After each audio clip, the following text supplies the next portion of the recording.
Hello, welcome to this DCS F-16C tutorial. In this video, I will cover the air-to-air radar and air-to-air weapons. For the air-to-air radar, that is found on the FCR page when you are in medium-range missile or dogfight modes. Dogfight mode is only utilized within 10 miles. Medium-range missile mode can be utilized much further out. So let's talk about some symbology on this page. To begin with, this tutorial will cover RWS mode and not TWS mode. At the time of this video, TWS is unfinished and fairly buggy, and while it can be utilized, it cannot be utilized effectively. So I will talk about RWS mode. With your FCR page as sensor of interest, SOI, we can toggle between RWS and TWS with TMS long press right. And that will change it, so you don't have to press the button. Long press is more than a second.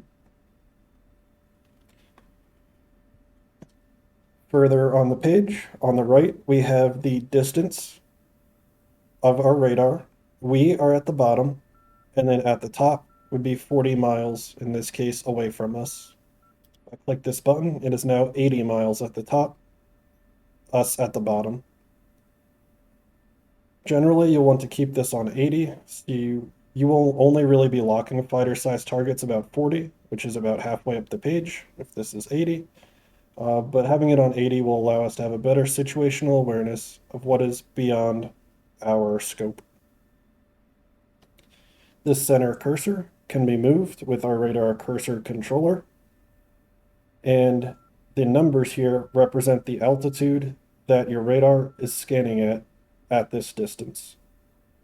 So here, my cursor, about 40 miles away from me, is scanning between 22,000 feet and ground level at 0. So -8 is below ground level, so you generally want to keep it at least at ground level so you have a higher vertical scan.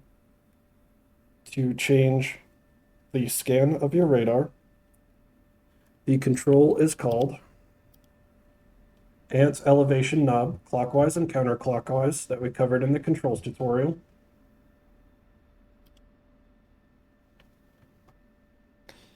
In this current setting, our radar is scanning this entire left to right area, and this might take a while.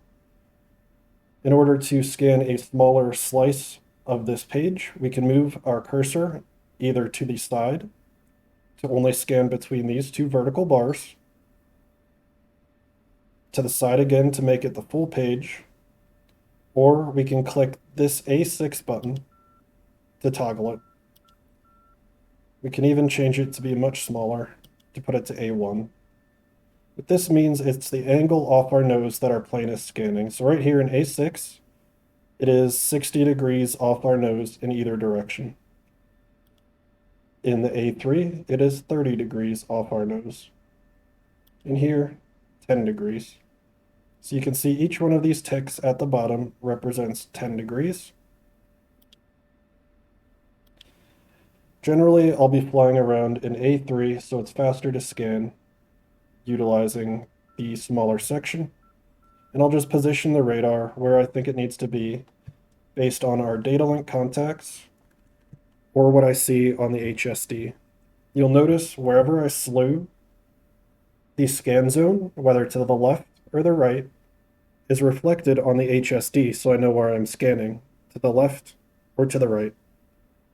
Additionally, if I move my cursor further out from me or closer, you can see the cursor on the HSD moves further out from me or closer to me. So I can utilize the information on the HSD with the information on the FCR to judge a distance rather than just a rough, hey, 80 miles is at the top, so 40 is in the center. Here, because I'm at 120 miles, I know this is in increments of 40. 40 is at this ring, 80 is at this ring, 120 is here. So I know halfway between me and the 40 ring is 20. And I also know a quarter away up this page is 20 because it's half of the 40. Just quick little ranging informations that you can play with and use however is convenient to you.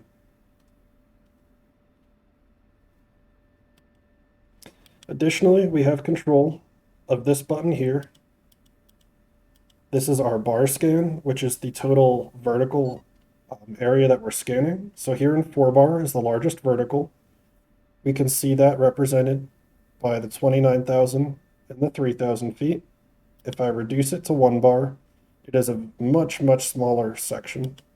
2 bar, a little bit bigger, 4 bar the biggest. Generally, you'll just want to stay in 4 bar. This red symbol here, this empty triangle, represents a data link contact. It is showing it is flying at 8,000 feet, and the line coming off of the contact shows the direction of travel. We can also see that, or we could see that, on our HSD. So that guy was slightly outside of our scan range to the left, over here, and that would correspond to about here on the HSD. And you can see a data link contact for an enemy out here, pushing over, flying over towards my right at 20,000 feet. This friendly is flying at 31,000 feet. And we have those contacts back. They're too far outside of our scan cone, so we can't see them on our FCR, but we can see them on our HSD. So if I was in the air and I wanted to lock them up, I'd move my FCR to the left, and then position my plane so they were within my scan cone.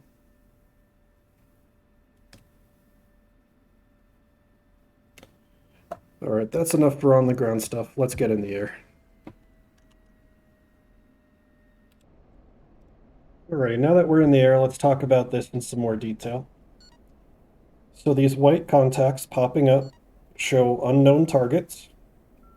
If I wanted to lock it up, all I would need to do is move my cursor over the target and then press TMS forward. That locked it, and because my IFF is turned on, it showed me it is a friendly. If I wanted to unlock it, I would hover over it and press TMS aft. And now it is unlocked. Rws mode can lock 2 targets and fire on 2 targets at once. So if I wanted these two, hovering over it, it shows 25,000 feet and 8,000. I would hover over, TMS forward, hover over, TMS forward. So now I have this target locked. If I wanted to cycle to this one to fire on it, I would press TMS right short. And now this target is locked. TMS right short again to cycle back to the first. I'll go ahead and unlock them with TMS aft. And now say we're flying along and we want to quickly IFF all of these targets. We can press TMS left short, and after a short period of time, it will scan and show a green circle around the friendlies. You notice in the bottom left corner, when we press TMS left short, the word scan pops up. That means it is scanning, identifying, and now we have friendlies. That is a quick scan.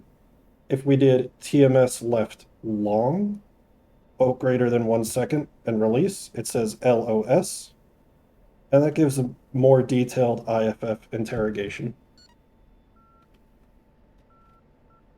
It does not remember what it is identified as friendly, so that is entirely up to you to remember. We can see these contacts repeated on our HSD. I generally like to keep my HSD at 120 so I have a better picture of what's happening, and my radar at 80. So let's say we lock this target up and want to fire on it. I will put my cursor over it. I'll make sure it is within my elevation scan. It is showing at 25,000. Also showing at that altitude on our HSD.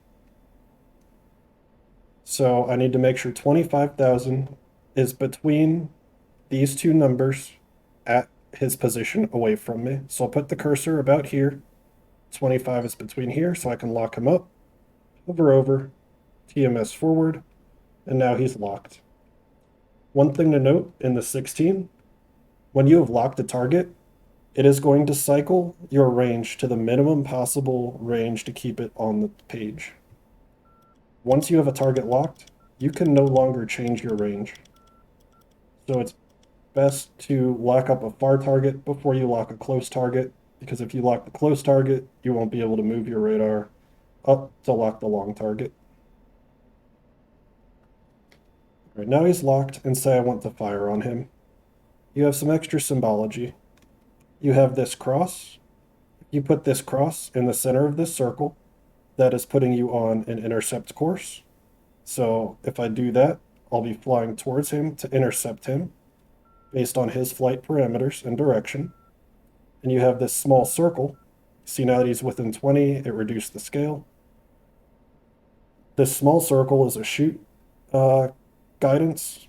So if I have this small circle within this larger one, it means I'm good to shoot, or have a better firing solution. On the right, I have a ranging indicator. This is the max range of the missile. This is in range, and down here is a highest probability of kill range. Right here is where we are. So this is going to go from max range all the way down to highest probability. All of this information is repeated on the HUD here. The same with the shoot guidance cue. If I put that in the center of the circle, it would give me the highest chance of hitting the target. As you can see, it points my plane right at it. The target I've selected is boxed. I can TMS aft to unlock whoever I have locked. And you saw, since he's so close, it changed my radar to the minimum scale. Rather than pressing the button to extend it, I'll first go to the right to get my smaller scan, and then I will push the radar cursor controller through the top of the page, and it increases the scale of the radar. If I wanted to decrease it, I would push it through the bottom of the page. Get this back to 80. All right, let's demonstrate on this target out here. Earlier, I said that we won't be able to fire on fighter-sized targets within 40. These are large tankers, so we're able to see them from much farther out. All right, I've locked him, and I can see it in my helmet off here. If I'm looking away from him, I have a line in my helmet telling me where to look to find the target. And I also have a line in my HUD and a degrees off my nose towards the target. So if I move, now I can see the target, and it shows me his altitude. You'll notice while I am out of range, shown here, and also here, the fire circle is small. I'll get closer, and when I get in range, this circle will start to expand, showing me that I am now in a shooting range. It is not strictly necessary to listen to the shoot cues and the ranging guides. A good rule of thumb is for every 1,000 feet up you are, that is a mile that you can shoot. So I'm at 24,000 feet, so theoretically I should be able to fire 24 miles at a target. This all depends on your altitude and speed. The higher you are and the faster you are, the further you will be able to shoot.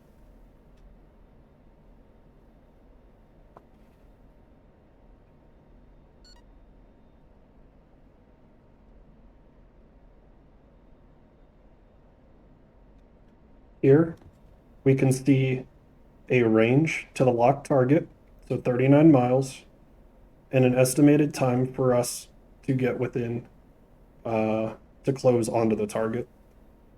You'll see if I unlock the target, the information goes away because we don't have him locked. I misspoke, this is for the steer point, which we covered in the navigation tutorial. So I'll go ahead and lock him, and you'll see as we approach the shoot range, this circle will become larger. I'll put the shoot circle the shoot cue inside the actual aiming circle. Not necessary, but I'm doing it for the example. It'll give your missile a higher chance to hit. And now that I am approaching the shoot distance, this circle will expand. It is getting bigger, and once it has reached the max size of the circle and stops expanding, I have the largest chance to hit. So it has stopped expanding, so I am solidly within my shoot range. If I wanted to fire a missile, I would press and hold my weapon release button. Now you see we had quickly went out of range, and then when I turned back into him, we were in range. That was because the plane was calculating the missile having to curve to hit the target. So once again, if I wanted to shoot, all I would do is press and hold my weapon release button with your plane armed. I'll relock him.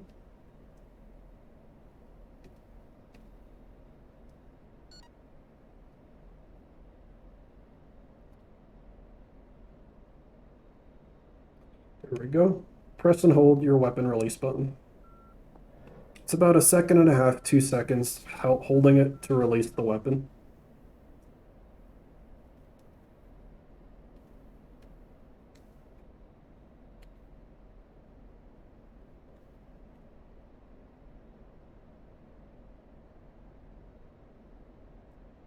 If we were shooting at an enemy, we would have a square on the back of the locked target that we fired on. I'll demonstrate that in a little bit. And when that square starts to flash, the missile has gone active, and we no longer have to guide it to the target. These 120s require you to guide the missile until they go active. If I do not have a target locked, and you will see this big circle, if I press and hold my weapon release button,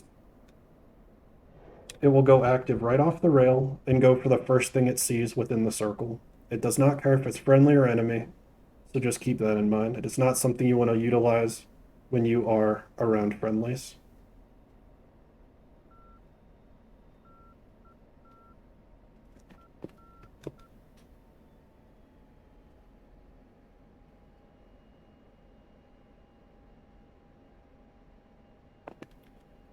If you have more than one type of missile on your plane, in this case, I have the 120s and also 9X Sidewinders, you can change your missile by pressing and holding your nose wheel steering button.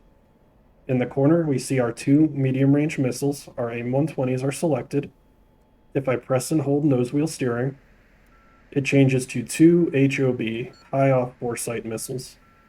You will also hear a faint hissing in the background. These Sidewinders are IR missiles, so that hissing tells you that it does not detect a heat source. If I move this circle over a heat source, you hear the tone has changed, and if I press my uncage button, it should be able to lock the target if I was close enough and it could detect it. I'll get a bit closer and see if I can demonstrate that. Generally, with the Sidewinders, you'll want to be in dogfight mode, so I'll go ahead and utilize that. Dogfight mode on my missile control switch, and now I'm in dogfight.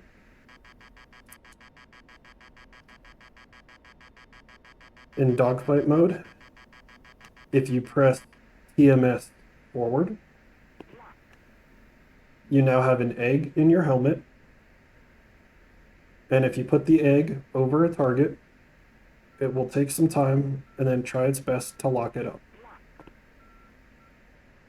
TMS aft to unlock, TMS aft again to reset. You'll notice when we reset, it is a line. It is essentially a fixed egg on your HUD where it is scanning this zone. Dogfight is only valid within 10 miles.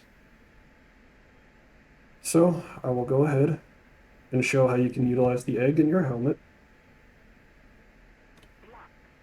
We get a nice lock cue, and the same targeting information is shown in our helmet and in our HUD. If I wanted to fire the Sidewinder on the target, I would press my uncage button. And now we have a high-pitched tone and are able to fire with our weapon release button.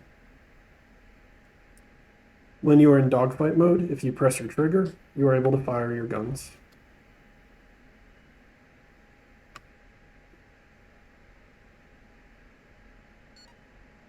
I'll go ahead and unlock him.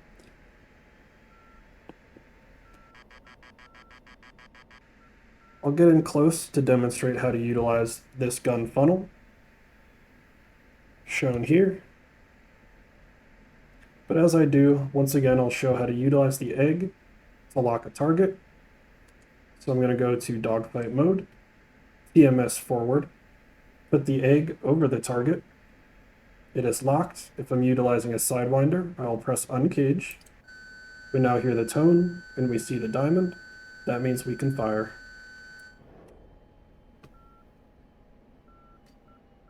Alrighty, so for the guns, remember, unlock with TMS back. For the guns, all we need to do is put the ends of their wings within the gun funnel where it lines up. I'm going to turn my radar to quiet, so hopefully it won't lock them up. I'll go in and demonstrate that. After I demonstrate how to use your guns without radar, I'll demonstrate with the radar.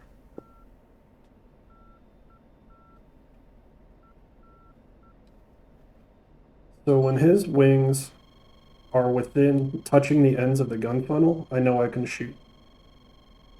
This helps calculate ballistics without a lock. So that went out, and they get pretty close, but this isn't going to be as accurate as with a lock.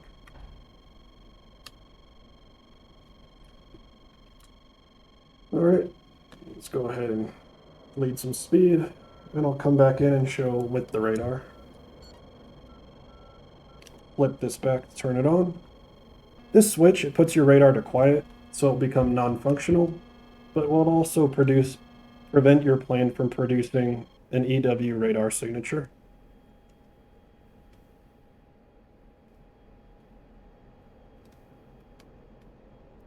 Alright, I'm in dogfight mode. I will TMS forward to get the egg, lock him up, and now on my gun funnel, we have a small cross here. In order to shoot the target, we will attempt to put the cross over the target and then pull the trigger. This line is for calculating lead and to help you gauge how far ahead of your target you need to be shooting. The plane does not calculate lead very well, so you have that tool at your disposal.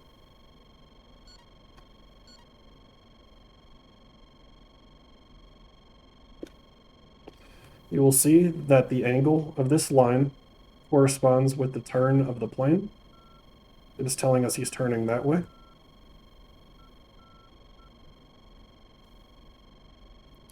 See if I can't get closer and I'll demonstrate the gun.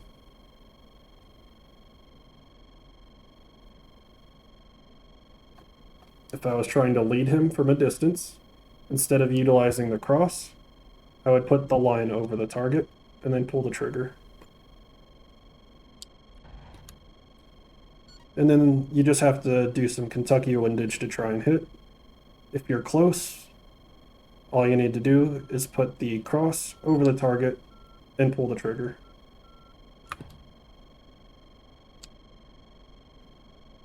It does take some practice. It doesn't compute things perfectly, but decently enough to get you close.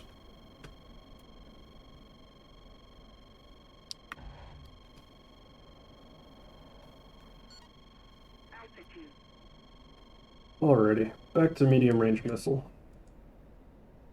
You can see it still remembers we have our Sidewinder selected, so I'll press and hold my nose wheel steering button, and I will re-equip my AIM-120Cs.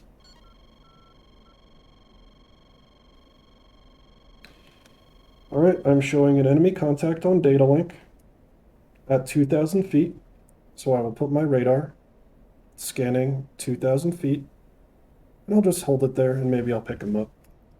I believe that's a helicopter, so I don't know if I'll be able to lock it too easily. Oh, there we go. We got a lock.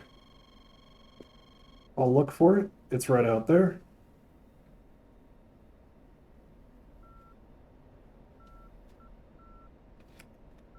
And I lost the lock, probably due to ground effect. Your radar is not a magical tool.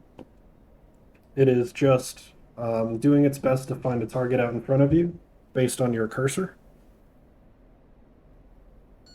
Your cursor is not telling you, it's not controlling your radar, it's just telling you what it's doing.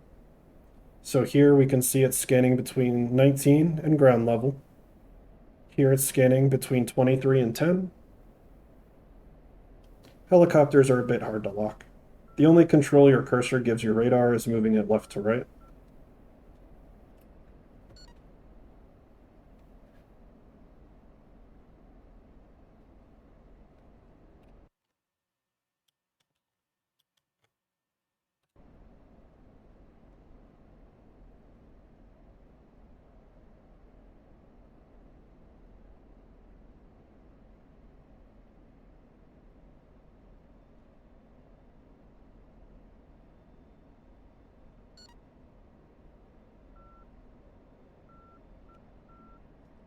Alright, the helicopters aren't being cooperative, so I'm going to fly over to some regular planes, and I'll demonstrate one more time the active guidance symbology on your FCR page.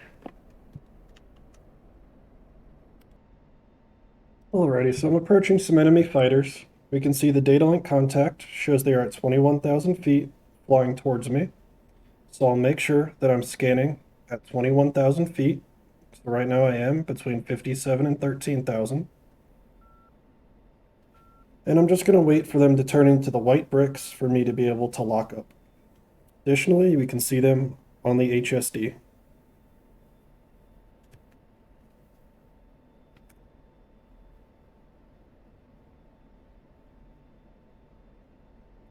Right now, I'm at 36,000 going Mach 1, so theoretically I should be able to fire 36 miles.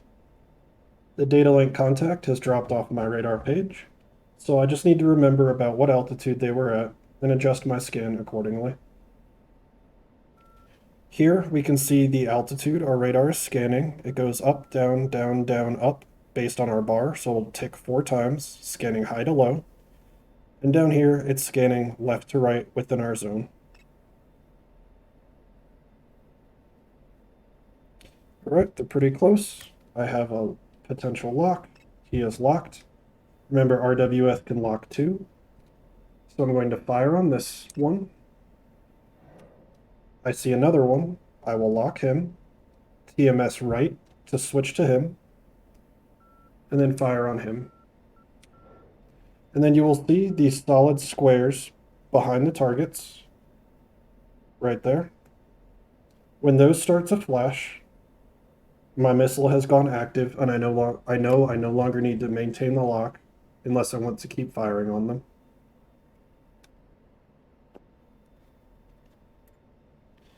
The nice thing about RWS is we no longer need to keep them within our radar scan.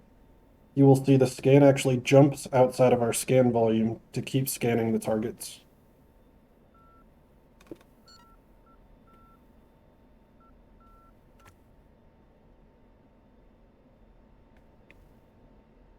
All right, it did not show, but if you ever see that brick on the back of the target start to flash, it means your missile went active and you no longer need to guide it. All right, those two went down. I'll look for the other two and try and get a guns kill on them. I'll go into dogfight. Fairly low fuel, and I don't have any missiles left, but they do, so we'll see how that goes. TMS forward in the egg to lock a target within 10 miles. I'll put the egg over them. It is now locked. And I'm going to try and be semi-defensive to keep myself from being shot down. If I do get shot down, we've already seen everything I want to cover for the video. This is just to try and give you an example of the guns.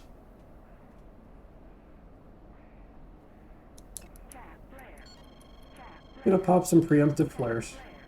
Yep, he fired a missile.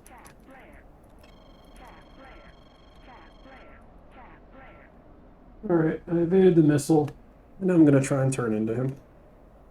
You'll notice he went outside my radar range, so he's no longer locked. I'm at bingo fuel. This thing loves to go through fuel, especially when you're in burner. He fired another missile.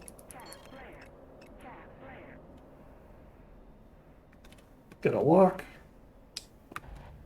Try and get some lead.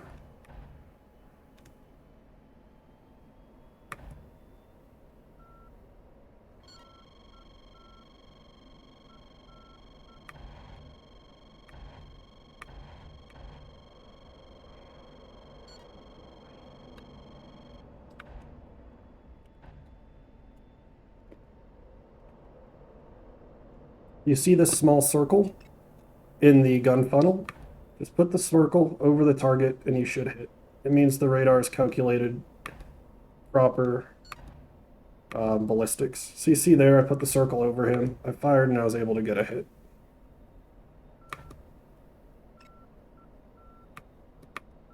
And I'm out of guns. This thing doesn't hold too much. But as you saw, I held this circle over the target and then I fired and I was able to get a hit. If you don't see the circle, you have to utilize the regular funnel and the crosses to estimate it yourself. Alright, that covers all of the basics of your missiles and your air-to-air radar. One thing I will mention, I mentioned it in an earlier video, but you should only put your sidewinders on an inner pylon and leave your outer pylons for the AIM-120s. Alright, thanks for watching.